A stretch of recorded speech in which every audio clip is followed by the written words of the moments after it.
The road we're on is paved in Garth.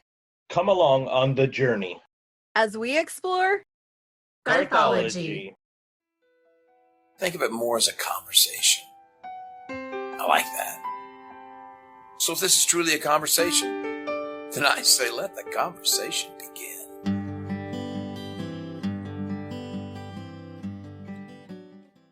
Showtime!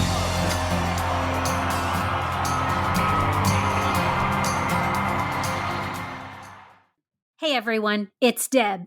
And I'm Pete. And I'm Jess. Welcome to Season 3, Episode 29 of Garthology. We are back for Part 4 of our discussion of Garth's album, Sevens. In our last episode, we covered the 7th, 8th, and 9th songs on the album. Today, we'll talk about songs 10, 11, and 12. Before we look at those songs, let's talk a little more about the album itself. According to Garth's website, the Recording Industry Association of America, RIAA, has certified Sevens for sales of over 10 million units. The album debuted at number 1 on both the Billboard Top 200 and the Country Albums charts, with first week sales of 896,932 albums sold. This was the top-selling debut week of any album released in 1997. Fueled by 2 Billboard number 1 singles, Long Neck Bottle and 2 Pina Coladas, Sevens topped the 200 chart for a total of 7 weeks and the country chart for 13 weeks. Sevens received the following awards: the RIAA Diamond Award for sales in excess of 10 million units, and it received a Grammy, a Billboard Music Award, and was the AMA Favorite Album Country for all of 1998. So obviously, this album was truly a standout one for Garth. All right, let's start back up with song number 10. Jess, what song do you have? I have song number 10 off of the Sevens album, which is In Another's.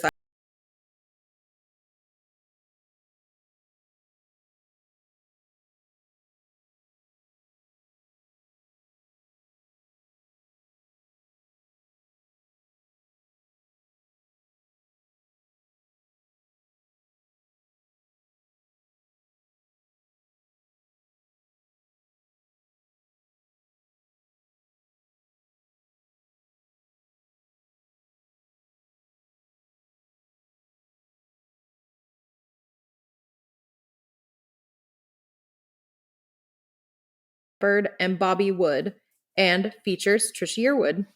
It was released August 18th, 1997 as the first single from Sevens, and it was also the second single from Trisha's album Songbook, a collection of hits, after the first single on that album, How Do I Live? I love this song, and I could say a lot about it. So I'm going to try to stick to some facts and then some just brief opinions because I could probably do an episode about this song. The B-side of this single was a song by Trisha called I Want to Live Again. It was from her Everybody Knows album, which was the previous studio album before Songbook. I am flummoxed that this duet only reached number 2. Like, it blows me away that this was not a number 1 song. I remember at the time that it came out, it was on the radio all the time.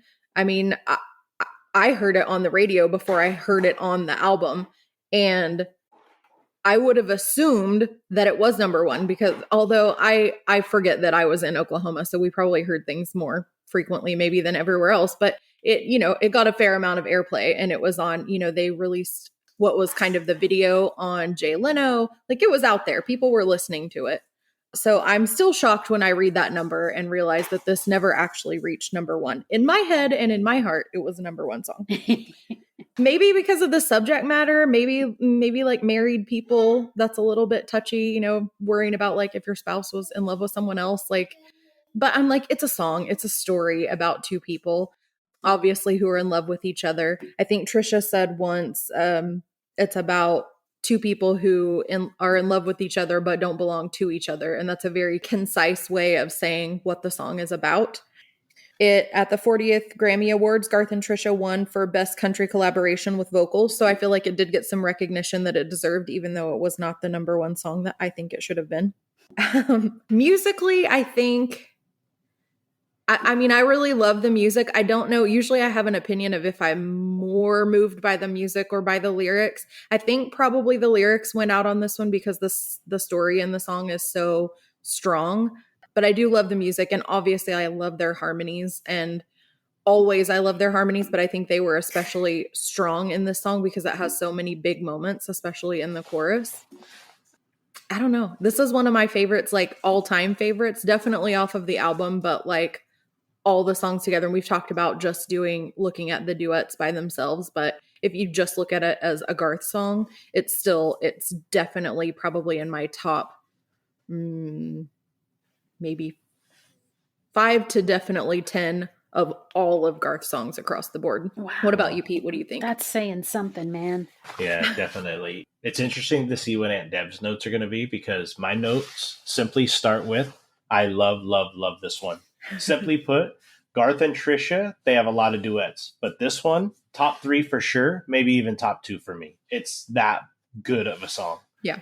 I have the same mention here. I just love the vocal changes and like how big they get together, how big their vocals get with one another, and like how great it actually sounds between the two of them through the entire song, whether they're low or they're big, they're quiet or they're loud. Like it just works. And there is nothing like watching them perform this song live. Nothing like watching them perform it live. There are a lot of recordings out there that you could find, videos and things on social media, but until you've sat in a seat and watched them do it together live, it's something else.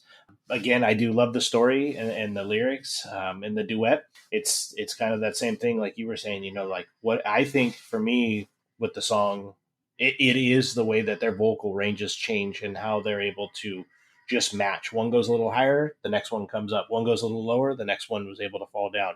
And it just matches really, really well. So if we were to do a bracket on duets between Trisha and Garth, I think that this one would go a very, very long way for me. Yeah.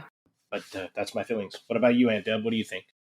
So obviously, we all feel strongly about this song because, I'm going to reiterate what you guys said. In my opinion, this is one of the most beautiful duets I think ever written and sung. The music is fantastic. I think the singing in this is actually sublime. Like there is, to me, it's perfection, the way that their voices are together. The songs, I know that there's a lot of speculation out there, whatever, about whether the song is autobiographical as far as the lyrics. I don't care about any of that. But the story of, knowing that you want to be faithful to your spouse, but that your soul has found a different person. And it's the person that your soul wants to be with for eternity. To me, that's just like the ultimate, almost like a heartbreaker. I understand you want to be faithful, but your soul is connected to this other person. So whether that's autobiographical or not, I don't care. The song itself is beautiful for that storyline. It does make me a little sadder, the idea that the singers of this song may actually have struggled with something very similar to this, to these lyrics in their lives. Because these people are humans and I don't want them to hurt. So even just the idea that they hurt, they went through a period in their lives that was difficult for them. It breaks my heart. It hurts me for them.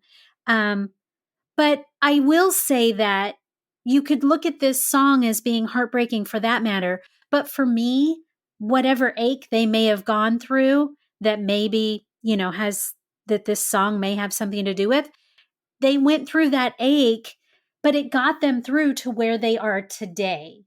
And so to me, I like to think of where they are today. They've lived through these difficulties the way a lot of people do. Everybody has difficulties in their lives and in their relationships. And what matters is the outcome. So where they are today, the struggles they went through were very real for whatever they were, but where they are today is what matters to me. And so I love for them that they are where they are today. So for the song itself, like Jess mentioned, their harmonies are amazing. Their natural chemistry is amazing.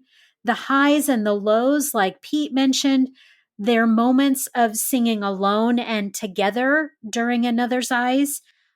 I mean, I just can't with all the feelings in this song. It's all amazing and heartbreaking, and it's all wrapped up into one song for me. So it's everything. It's everything to me. I love this song and I always will. Yes, I also just I agree with both of you, and I didn't mention it in my part, but just how they feed off of each other when they sing and going into those higher, more powerful moments. It's like Pete mentioned in a live show, they just, one goes and then the other goes and they just get like more and more into it. And that's one of the reasons I love this song so much. I love the studio version. I love the live version more. I just love this song. All right, Pete, what do you have for song number 11? Yep, I have song 11 off of Sevens, When There's No One Around. In the morning, I'm lying in bed, the tape of my failures playing inside my head. It's heartaches and hard knocks and things I don't know. I listen and I wonder, where will it go? This is a glimpse of the child that's within. He's so immature, but he's still my best friend. If he could learn how to fly, he'd never touch down. He's a kid that I am. When There's No One Around was written by Tom O'Brien and Daryl Scott. Doing research, I found that it was never released as a single.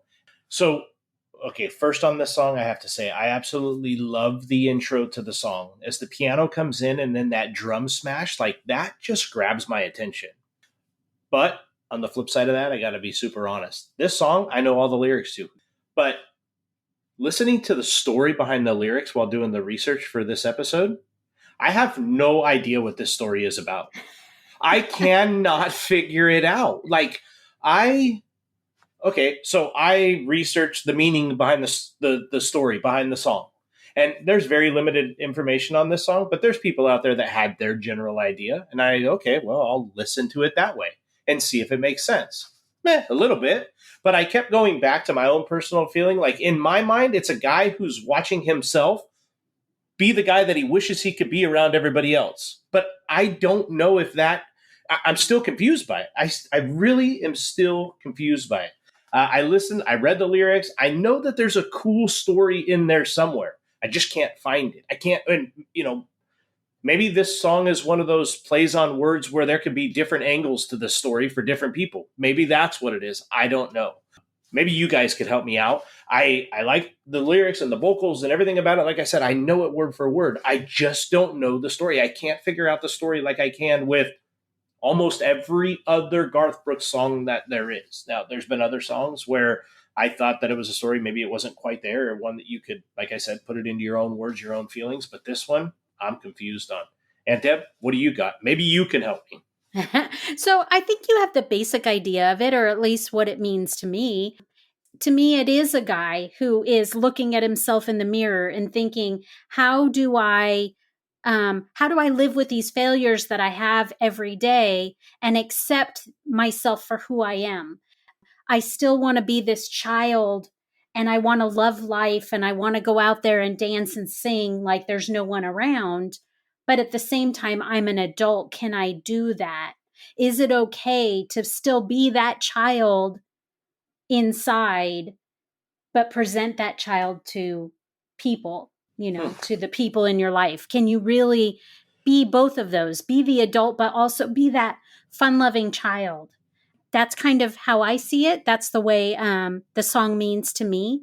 I think that it's a charming song. I think it's a very sweet song. It's a self-deprecating song. You have a man who he's got this little song that nobody's going to care about, or he doesn't, he can't even describe how it goes. And yet it's a good song with a very good message of, shouldn't we all just live our lives being that happy, loving child, even as an adult? That's the way that I see it. I think we all can remind ourselves that, yes, we have failures each and every day, but we need to give ourselves a little grace and realize that we're all human and no one is perfect. And we each just need to remember to live our lives like that child, dancing when nobody's around, but present ourselves that way. We can all still be that child in front of other people. So that's how I see it. I think it's a great message. I think the music is really good. I especially like the electric guitar solo that's in the middle. And I think that Garth sounds great on the song. I love those high notes that he hits, but he's also perfect on the low notes. And my absolute favorite is the whistling at the end. Yeah. And when Garth just quietly sings that final line, I just love that. I think it's unique for this song and I like it. I think this isn't one of Garth's well-known songs, but I think it's another one of those that I think people who don't know Garth's music, the deep cuts, I think that if they're skipping over this, they're really missing out on a good song. I think it's a good, solid song with a good message that we should all learn to live, to be that child more. So, what do you think, Jess? What are your thoughts on it? I love that you got that out of this song and that you culled that from this, because I was with Pete on this. I know this song, like I know the chorus to the song and I sing along with it when it comes on, but even like reading through the lyrics and looking at it kind of goes in circles to me. It doesn't feel like a story song because it doesn't have a beginning, middle, and end. And I couldn't find a moral or a message in it. Probably it means what you got out of it, but I was like Pete. I just kind of read it over and over again, listened to it, and was like, nope, still not getting anything. Don't know. So I mean, I do like the music. I did like the music from it a lot. And like I said, I sing along with the chorus, but it's definitely not one that is on my playlist or likely to be anytime soon. And it is not my top 5 on the album. That being said, I did like the end, and I like the whistling part that you were talking about. And I had kind of forgotten about it because it is one that I maybe don't skip when it comes on, but I don't really pay attention to. I just kind of hum along with it or sing along with it as it's going. And maybe I should pay more attention to it. And maybe I'll go back and listen to it with what you've said in mind and see if I can pull that out of it now. It just confused me. Like, I was like, dang, but I'm glad that there was somebody with me, but I loved what they had Deb pulled out of it because, that makes sense. That's exactly what I got from it as well. I was listening like, certainly there has to be a point here. Like, I'm certain there's something and I'm just not getting it, but that's how I felt. Yeah. I'm sure that, we probably got a lot of fans out there that have their own feelings or thoughts on it. I'd love to hear some of their ideas, if they could throw them to us on the socials or, via email or something like that. I'd love to read about them and see how they feel at that song. Well, that will do it for When There's No One Around and the 11th song off the Sevens album. And Deb, what do you got for us next? I have the 12th song on Sevens, and it is A Friend to Me. But you've always been a friend to me.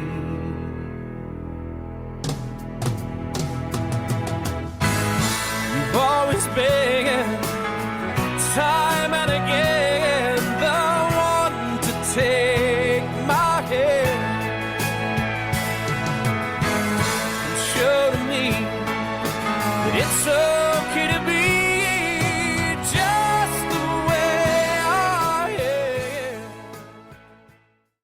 A Friend to Me was written by Garth Brooks and Victoria Shaw. Victoria Shaw is a name we've mentioned many times in the course of our podcast. Victoria has written multiple songs for Garth that we've already talked about, and a couple that we haven't yet, including number 1 songs The River and She's Every Woman. The Nashville-based, New York-born, Los Angeles-raised Triple Threat has either written or produced some of music's most memorable tunes and performed on the world's biggest stages, including opening for Garth Brooks at his record-breaking Central Park show. Oh, wow. A friend to me is a tribute song to that friend that challenges you, yet completely accepts you for who you are. I will say it's an oddly phrased song, and so the lyrics kind of throw me off balance a little. So, for example, the one that always gets me, there's times I'd rather kill you. I mean, I get that they're saying, I don't want to hear this truth that you're telling me because this person's your really good friend and they're not afraid to tell you the truth. But to have the lyric, I'd rather kill you, that line is just super odd to me. So the song overall, something about it just seems almost like filler to me on such a great album. Like this song just kind of takes a spot on the album. So it's just kind of awkward to me, I guess. I think the music is good. A little bit at the beginning is kind of a gospel feeling to me. I'm not really sure why I get that, but that's what I get at the very beginning. But then there's like this kind of odd string section. And then the music speeding up in the middle just seems like an odd choice to me. And then the music slows down again. So for me, I like the music, even though it's a little disconnected. So I guess I'd have to say, overall, I think it's an okay song. It's not one of my favorites, not on my playlist. So I'm not really sure if I'm going to be the only one that feels this way. So let's check in with Jess. What do you think, Jess? How is this one for you? Yeah, I love this song. Really? This is top 3 on the album for me. I obsessively love this song. I can quote it word for word. I think it's the best friend song, but it also works for like a significant other that's your best friend. I love the piano notes in the opening. And my favorite line is when it says, "You've always been time and again the one to take my hand and show me it's okay to be just the way I am with no apologies."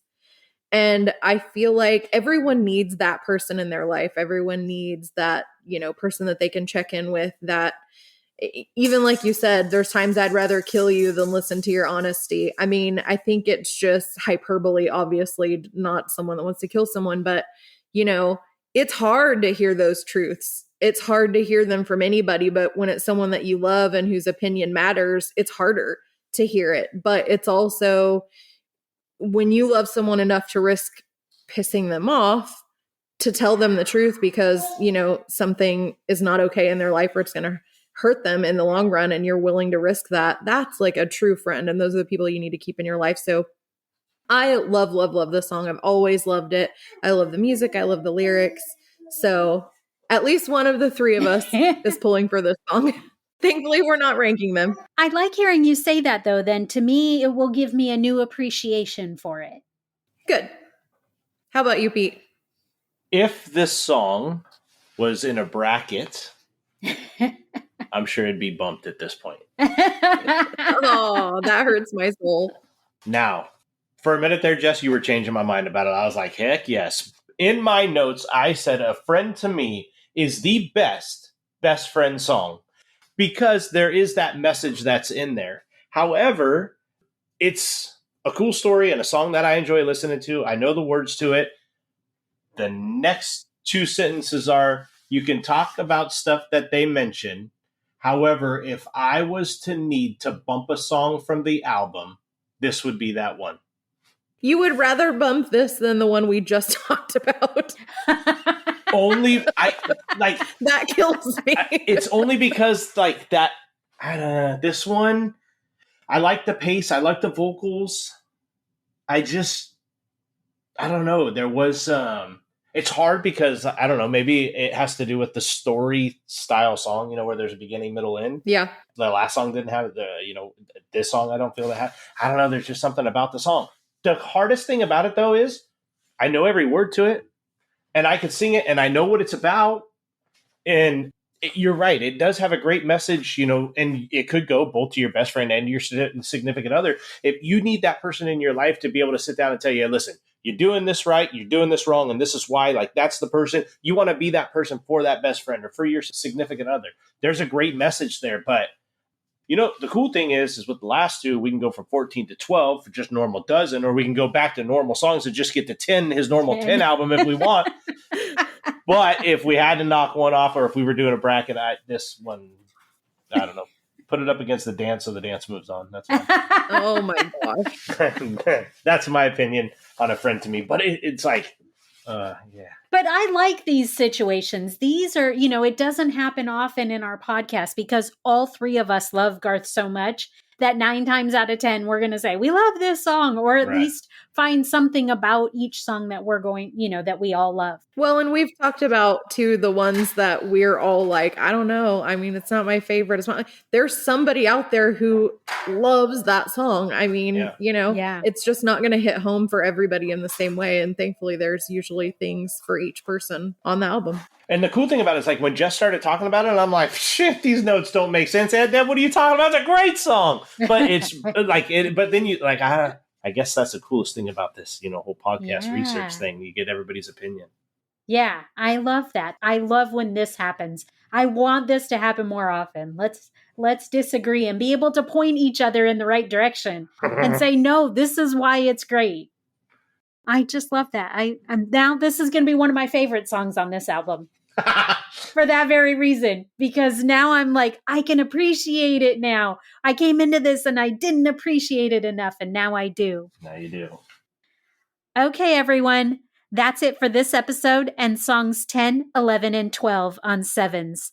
We've almost wrapped this whole album up, which actually makes me a little bit sad, and it's a little bittersweet because to me, this album is such a good one. So I'm going to be a little sad next episode. But thanks for checking in with us again, and we'll be finishing this one up soon. Have you checked out our website at garthology.com yet? If not, stop by today and check out our past episodes and bonus content. And remember to subscribe to our podcast on your podcast platform of choice.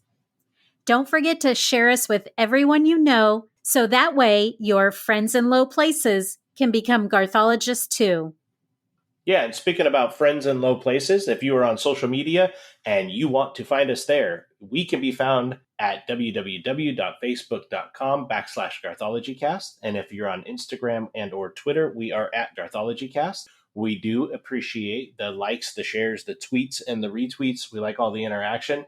And if we want, we can go back and discuss your guys' feelings on when there's no one around. So you could hit us up there in the direct messages. So we would appreciate that. And we love, love, love the support, guys. Next on Garthology, we have Season 3, Episode 30, which is our final Sevens review episode. That will be airing on November 17th. Be sure to join us. Until then, this has been Season 3, Episode 29 of Garthology. And I'm Deb. I'm Pete. And I'm Jess. And we'll see you guys next time. Bye. Bye, everybody. Bye. Finish it! Finish it!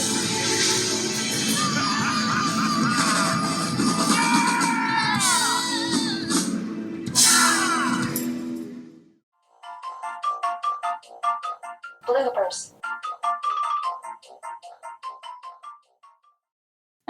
I told myself I wasn't going to say anything until after you did. Yeah. Excuse us, Bo. We're trying to record. Could you refrain from coughing?